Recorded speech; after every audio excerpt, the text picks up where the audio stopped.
আজকে 11:53 দুপুর 11:53 আমাদের শেষ নিঃশ্বাস ত্যাগ করেছেন, আমাদের ছেড়ে চলে গেছেন।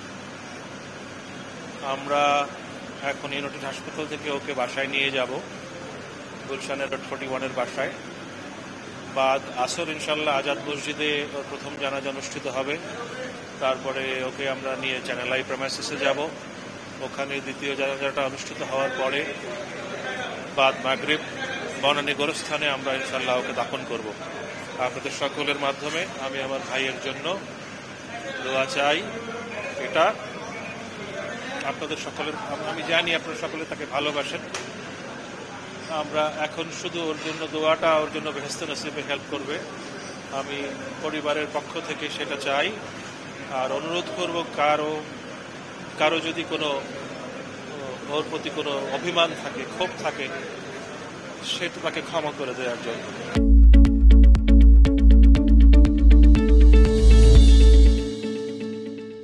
আমরা 3 ভাই, জুয়েল বড়, আমি রুবেল মেঝে, আমাদের একটা ছোট ভাই আছে রাসেল, ওর স্ত্রী জীবিত আছেন, আমার বাবা মা জীবিত আছেন, ওর মেয়ে আছে আজমনা, এবং অসংখ্য গুণগ্রাহী বন্ধু শুভচিন্তক আছে জুয়েলের জন্য। আমার নাম হাসান মহিবুর রেজা রুবেল, আমি জুয়েলের মেঝো ভাই। জুয়েল ভাই চলে গেলেন, শাফিন ভাই চলে গেলেন, আজকে জুয়েল ভাই চলে গেলেন একটু আগে।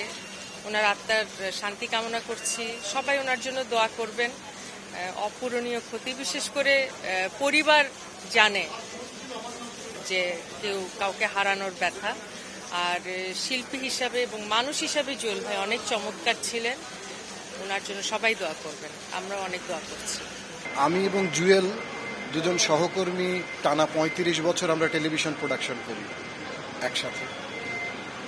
বহু কাজ একসাথে করেছি দুজন, মানে বহু কিছু করেছি, বহু স্মৃতি ওর সাথে একসাথে এক থালায় খেয়েছি, এক বিছনায় ঘুমিয়েছি, একসাথে এই শহরে স্ট্রাগল করেছি, দুজন একসাথে এরশাদ বিরোধী আন্দোলন করেছি। এবং শেষ মুহূর্তে একেবারে শেষ আড্ডাটাও ওর সাথে আমার হয়েছে, তারপরে ওরা আর কারো সাথে ও আড্ডা দেয়নি।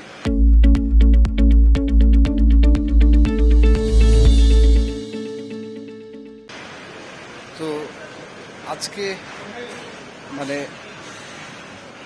ওর সাথে অনেক স্মৃতি, মানে দীর্ঘদিনের প্রায় 35 বছরের স্মৃতি ওর সাথে আমার।